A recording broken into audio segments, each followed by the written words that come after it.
What's up, y'all? Welcome back to Dad Needs to Talk. I'm your host, Robert, and today we're going to be talking about a new series coming out called Roar, A Star in the Abyss.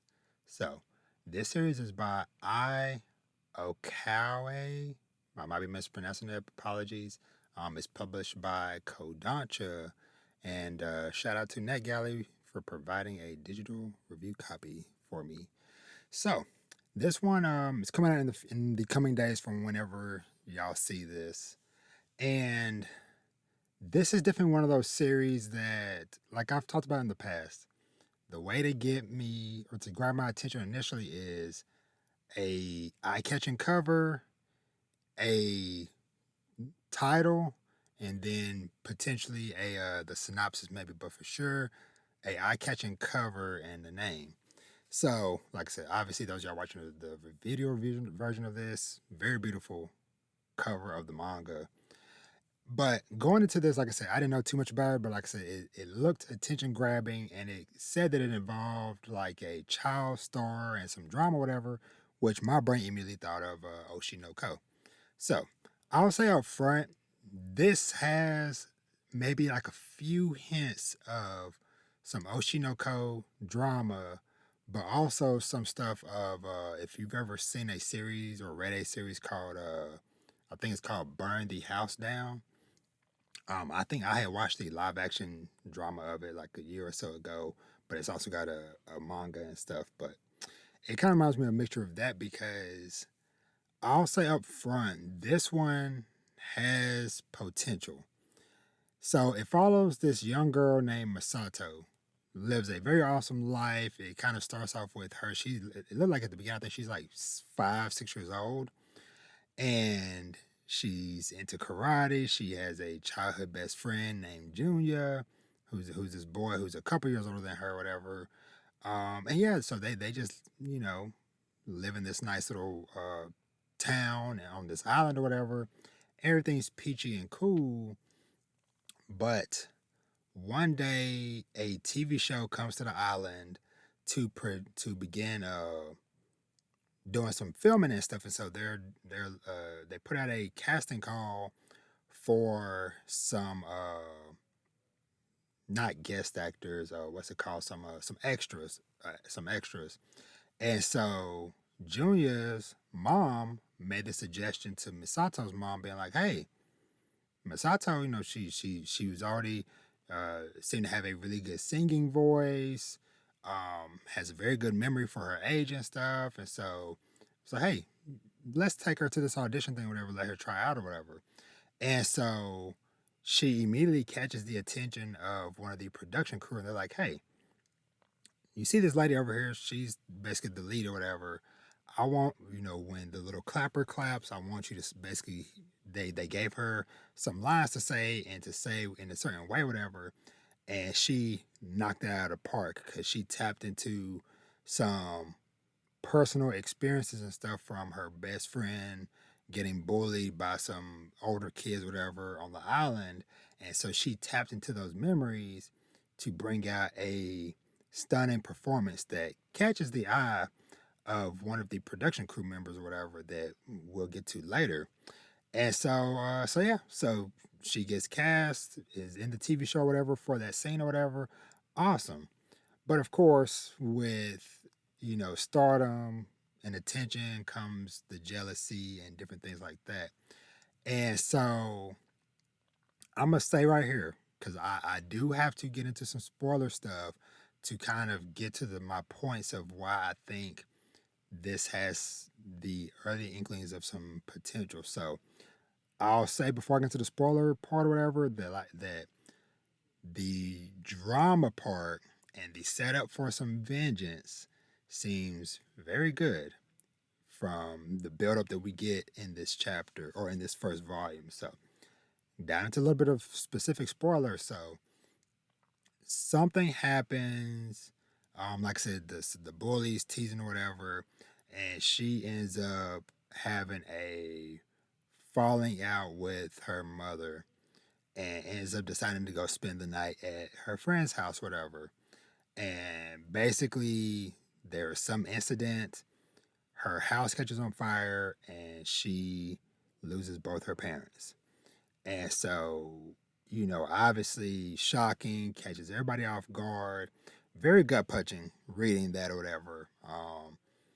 And so all of a sudden, there is this lady that comes out of nowhere. So the thing that led to the argument between Misato and her mother is that the kids that were bullying her, were being like, "Oh well, my mom said, you think you're all that just because you're on TV, da da da da." And then another kid's like, "Yeah, and my mom said that y'all showed up out of nowhere when you were little, and that these aren't even your real parents." And so that's what led to the confrontation because she approached her mother, being like, "Hey, the kids are saying you're not my real mother." And her mother, gets emotional, snaps, whatever, and yada yada yada. And then this situation happens. Well, you know, originally Junior's mom is like, "Hey, I already know you. I already know you. You're like family. Hey, how do you feel about just living with us or whatever?"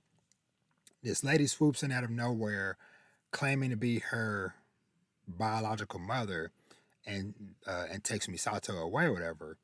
And so now Misato is living in this very wealthy home.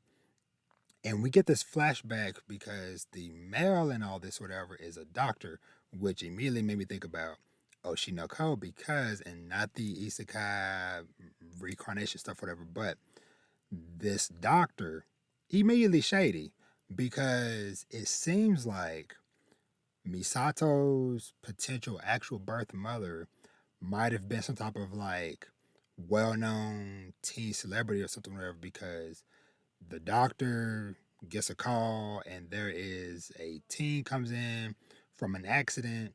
It ends up being some type of celebrity trying to keep her identity hidden or whatever. Long story short, some shenanigans happen or whatever. They end up telling this lady that, hey, we tried to do childbirth and the baby didn't make it, but he secretly took off with the baby and was raising the baby for a little bit and then put it into the adoption center, which is how the parents that Misato grew up with or whatever ended up getting her and then moving to the island or whatever. So anyway, so now Misato is back in the house with this doctor, his shady wife. They have a daughter that's about Misato's age, maybe like maybe a year older or whatever, but very close in age. And yeah, it ends up being leading to a decade of abuse, and not necessarily physical abuse, but just like mental and emotional abuse of just like, hey, you're of school age now, you ain't going to school. And so just like little stuff like that, the sister is just automatically jealous and hateful and spiteful, setting her up, like claiming that her toys are getting stolen, like holding her hand when holding Misato's hand while she's holding some scissors and stabbing her own leg to make it look like Misato attacked her. Like it was harsh.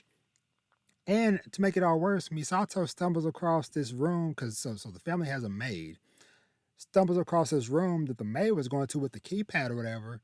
It's a little boy in there. Apparently, they have a son who is very sickly or whatever, and they just keep him locked away in this room. Been in this room most of his life. And so, over this decade of time, Misato and this boy end up forming a bond because it's like, hey, like we're in this crappy family together, and we're the only two people. Because like his parents and sibling, they don't even come to visit him or whatever. It's just only the maid.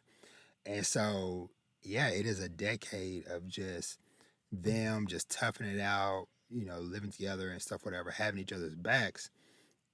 And then it all kind of culminates to a moment where the family is away, the maid gets Misato and the brother a bus ticket or whatever, just like, hey, everybody's gone for a little bit or whatever. Y'all, because I think it was the boy's birthday, and it was like, hey, y'all just go out, enjoy some time with her, because the boy has literally, aside from going to the doctor, he's never been out to explore a town, the city, whatever, just always been in the house or in the doctor's office. So they go out exploring whatever, happen to run into the freaking sister or whatever. She goes off, it blows up, and come to find out that the uh Junior's mom and stuff, whatever, from back on the island, all these 10 years, she's been trying to write letters and stuff to Misato, but the mother has been stopping all this, whatever, hiding the letters, yada, yada, yada. It just became a crap storm. And pretty much, Misato's pretty much at the point where she's just going to just leave on her own. And it all comes back full circle because she is out just, just sitting on the corner somewhere, whatever, just reciting a well-known book from her childhood or whatever, and then singing, crying her heart out or whatever.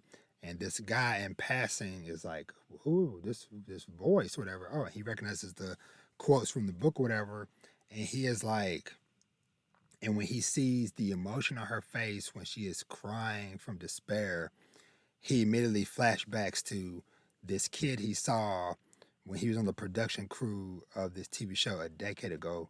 And he's like, I finally found you again.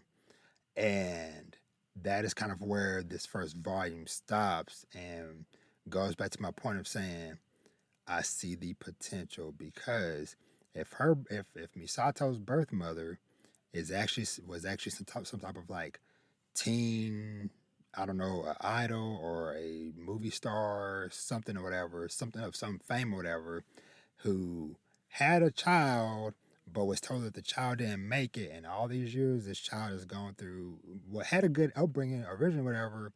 But then you got the stuff with the family house getting caught on fire after the TV show thing, and it's just all these things. This shady doctor who orchestrated, hiding that the baby survived, and now had this kid growing up in the house tucked away for a decade.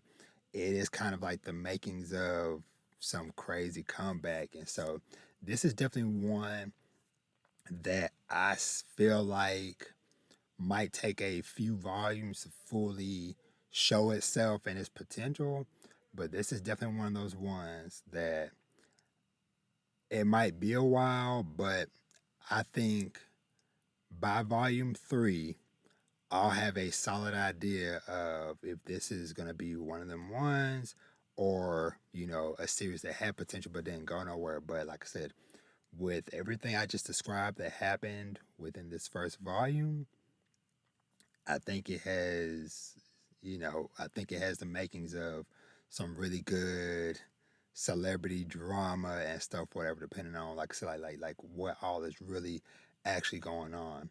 Now, I will say there definitely were some parts of this that kind of were a little bit tough to follow. Like I said, especially with like the whole thing with the flashback of the doctor and the teen, the celebrity teen that's Misato's mother, and then his assistant and stuff whatever. Because the way some of the panels and stuff were, it was like, wait, is his assistant was the doctor, the father of the celebrity's kid? But it seems like that's not the case. But yeah, but it was definitely like some parts of that whole thing that was a little tough to follow at certain points, whatever. But I will say, like, overall though, like visually, like the art is pretty solid, on point. And I just because like we don't get too many like celebrity drama things like this, whatever. Honestly, in a way, it kind of gave me a little bit of vibes of like Actage back in the day, but obviously this is way more darker than that. But like I said, this kind of gives me a little bit of like those Actage and Oshinoko, and like I said, that burn the house down thing. But I'm really excited to see where this goes and to see what role this mysterious guy from this production crew plays in all these different things unraveling. So I feel like he's going to be a key, consistent factor in how this all progresses as these chapters and volumes go on. So yeah. So like I said, volume 1 from Kodansha, it should be out within the coming days. So it's coming out June 3rd. So very soon. And there's no date yet for when volume 2 and the rest of the roadmap and stuff is. I know in Japan they're up to volume 4. because the series came out in 2023, so it's just been out for a couple of years in Japan. But yeah, so let me know what you think of this series. Now I know the author did a previous series called I think it's like called Guilty. It sounded a little bit familiar, and like the cover of it looked a little bit familiar. Not sure how that was, but it went on for like a handful of years or whatever. I think like 11 volumes or so. But anywho, let me know what you think of Roar, A Star in the Abyss. Like I said, potential, but we'll see if it lives up to this in the coming months whenever I get access to or whenever more volumes and stuff come out. But with that being said, as always, thank you so much for watching and or listening. You can find me everywhere at Dan Needs to Talk. And stay tuned for more discussions on manga, anime, TV shows, and movies, and of course, video games and fatherhood and family. And with that, I'll catch you in the next one. Y'all be easy. Peace.